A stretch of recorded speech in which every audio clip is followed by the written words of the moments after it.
మీనరాశి వారికి డిసెంబర్ నెల 11వ తేదీ నుండి 20వ తేదీ వరకు గోచార ఫలితాలు ఏ విధంగా ఉన్నాయో తెలుసుకునేటువంటి ప్రయత్నం చేద్దాం. సశాస్త్రీయంగా తెలుసుకునే ప్రయత్నం చేద్దాం.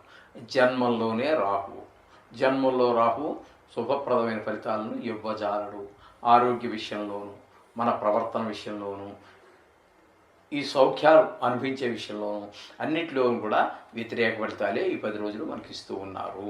అలాగే గురువు తృతీయంలో ఉన్నప్పటికీ వక్రగతి ద్వారా ద్వితీయ ఫలితాలు మనం తీసుకున్నట్టయితే అనుకూలమైనటువంటి ఫలితాలన్నీ ఏర్పడుతూ ఉంటాయి. ధనం వచ్చేటువంటి మార్గం ఉంటుంది. ధనం ఎక్కువగా మనకి లభించే అవకాశం ఉంటుంది. అలాగే మాటలో సౌమ్యత, మన మాటకు 10 మంది ఆకర్షితులు అవటం, ఇట్లాంటివన్నీ మనకు కనబడుతూ ఉంటాయి. అలాగే కుటుంబంలో భార్యాపిల్లలు మన మాట చక్కగా వినటం, ఆచరించటం, కుటుంబంలో చక్కటి వాతావరణం, ఇవన్నీ కూడా మనకి ద్వితీయ గురువు ద్వారా మనకు సంక్రమిస్తూ ఉన్నాయి. ఇకపోతే పంచమంలో కుజుని యొక్క సంచారం జరుగుతోంది. పంచమంలో కుజుని యొక్క సంచారం శుభ ఫలితములను ఇవ్వజాలదు. పంచమంలో అక్కడ ఎవరి మీద ఏ విధమైన ఎఫెక్ట్ ఇస్తుంది అంటే ముఖ్యంగా సంతానం మీద, వారికి ఆటల మీద ఎక్కువ శ్రద్ధ పెరిగిపోతూ ఉంటుంది. ముఖ్యంగా మనకి ఈ చదువు మీద శ్రద్ధ తగ్గిపోతూ ఉంటుంది. ఈ ఆటల్లో ఎక్కువగా పరిగెత్తడం ద్వారా గాయాలు మరొకటి అవటం ఏవో జరుగుతూ ఉంటాయి. దానికి మళ్ళీ కుట్లు, డాక్టరు, వ్యవహారం అంతా మళ్ళీ ఒక చికాకు వ్యవహారం అంతా కలుగుతూ ఉంటుంది కుటుంబంలో. మొత్తం ఈ పిల్లలు చేసేటువంటి అల్లరి వల్ల అందరి పిల్లలు అట్లే ఉంటారు. పిల్లలు చెబితే మనం ఏం చేస్తాం. కానీ మొత్తం మీద ఈ 5వ స్థానంలో కుజుని యొక్క సంచారం ముఖ్యంగా పిల్లల మీద పడడం ద్వారా ఈ విధమైనటువంటి ఫలితాలన్నీ కూడా మనం చూడవచ్చు. అలాగే చెడు స్నేహాలు కూడా ఎక్కువ అవుతూ ఉంటాయి. అంటే మరీ చిన్నపిల్లలు అయితే ఒక రకంగా ఉంటుంది. మరి ఒక ఇంటర్మీడియట్, డిగ్రీ ఫస్ట్ ఇయర్ చదివేటప్పటికి 10th క్లాస్ దగ్గరికి వచ్చేటప్పటికి పిల్లల ప్రవర్తనలో కొన్ని మార్పులు వస్తూ ఉంటాయి. అక్కడ స్నేహాలు అవి పెరుగుతూ ఉంటాయి. అక్కడ కొంచెం జాగ్రత్తగా చూసుకోండి. పిల్లల మీద ఒక కన్ను వేసి ఉంచండి. ఇకపోతే 7వ స్థానంలో, 7వ స్థానంలో కేతు యొక్క సంచారం. 7వ స్థానంలో కేతు యొక్క సంచారం కూడా మనకి శుభ ఫలితాలను ఇవ్వజాలదు. ఇక్కడ భార్యాభర్తల మధ్యన కొంచెం మాట కలవకపోవటము, అలాగే భాగస్వామ్యంలో ఏదైనా ఎవరైనా 2-3 కలిసి ఏదో వ్యాపారం చేస్తున్నారు, వారి మధ్యన కూడా కొన్ని నీ అభిప్రాయాలు వేరుగా, వారి అభిప్రాయాలు వేరుగా ఉండే అవకాశం ఉంటుంది. తద్వారా ఏకాభిప్రాయం లేకపోతే కొంచెం స్ట్రెంగ్త్ తగ్గిపోతుంది. సహజమే కదా. ఏకాభిప్రాయంతో నలుగురు వెళితే ఒక రకంగా ఉంటుంది. ఎవరి దారిని వాళ్ళు, ఎవరి అభిప్రాయాలతో వాళ్ళు వెళితే పరిస్థితులు వేరుగా ఉంటాయి, భిన్నంగా ఉంటాయి. ఆ విధమైన పరిస్థితులు కూడా మనకి కేతు వల్ల కనిపిస్తూ ఉంటాయి ఇక్కడ.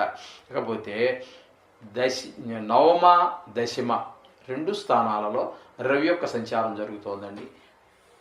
ఒక 5 రోజులు నవమంలోను, ఒక 5 రోజులు దశమంలోను సంచారం జరుగుతోంది. దశమంలో మాత్రం మీకు 5 రోజులు మంచి అక్కడ ధనురాశిలో ప్రవేశిస్తూ ఉన్నారు. అక్కడ మీకు 5 రోజులు కూడా చాలా శుభప్రదమైనటువంటి ఫలితాలు ఉద్యోగ స్థానంలోనూ, వ్యాపార స్థానం ఏదైతే అది అక్కడ మీకు మంచి పట్టు రావటము, కొంత ధనం రావటము, మీ మాట మీద పట్టు, మీ చేతుల మీద ఒక పట్టు, అధికారం, కీర్తి ఇవన్నీ వచ్చే అవకాశం కూడా దశమంలో రవి సంచారం వల్ల కలుగుతూ ఉంటాయి. ఇకపోతే బుధుని యొక్క సంచారం మనం చెప్పుకున్నాం కదండి. బుధుని యొక్క సంచారం తీసుకున్నట్టయితే ఆయన నిజానికి భాగ్యంలో ఉన్నారు, అయితే వక్రగతిలో ఉన్నారు. అయితే తద్వారా మనం చెప్పుకోవాల్సింది ఏంటంటే 8వ స్థానంలో బుధుని యొక్క సంచారం చెప్పుకోవాలి. అలాగే ఒక 7 రోజుల పాటు భాగ్యస్థానంలో మనం చెప్పుకోవాలి. 3 రోజుల పాటు మనకి 8వ స్థానంలో ఉన్నప్పుడు అనుకూలమైనటువంటి ఫలితాలు బుధుడు ఇచ్చినప్పటికీ భాగ్యస్థానంలో ఉన్నప్పుడు మాత్రం ఆ 7 రోజులు కొంచెం ఇబ్బందికరమైనటువంటి పరిస్థితులే మనకు కనబడుతూ ఉంటాయి. కొన్ని సౌఖ్యాలు మనం అనుభవించలేకపోవచ్చు. ఈ విధమైన ఫలితాలన్నీ బుధుడి వల్ల కలుగుతూ ఉంటాయి. ఇక ఏకాదశ స్థానంలో శుక్రుని యొక్క సంచారము.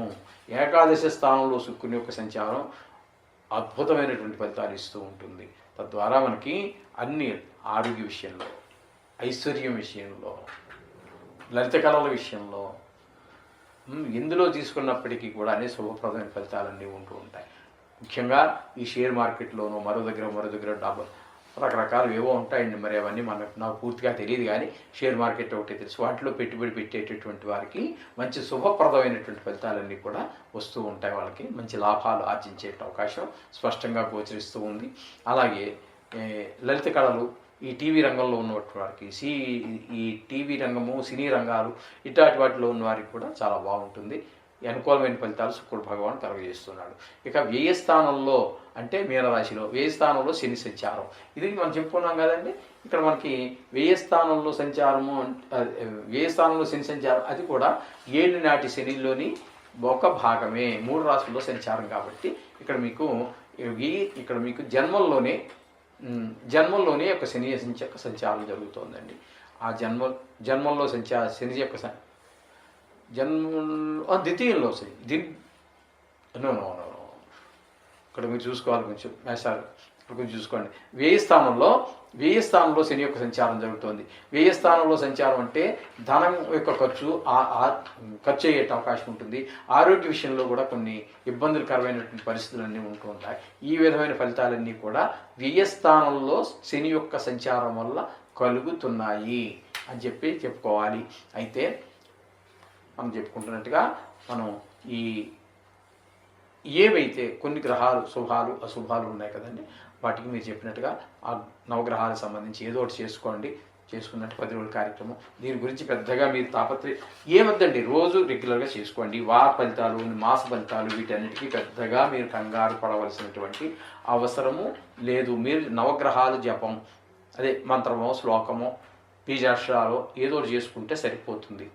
పెద్ద వాటికి మనకి మహాదశలు అంతర్దశల వరకు మనం ముందుకు వెళ్ళాలి. అక్కడ వాటికి వచ్చినప్పుడు ఆ రెమెడీస్ కొంచెం ఎక్కువగా ఉంటాయి.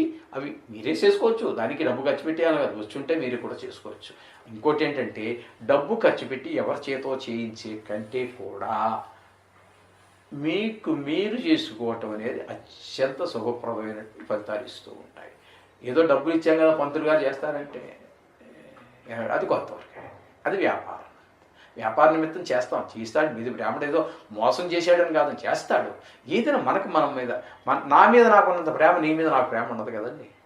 ఉంటుంది, ప్రేమ ఉండొచ్చు, ఎంతవరకు ఉండాలో అంతవరకు ఉంటుంది. నా మీద నాకు చాలా ఎక్కువ ప్రేమ.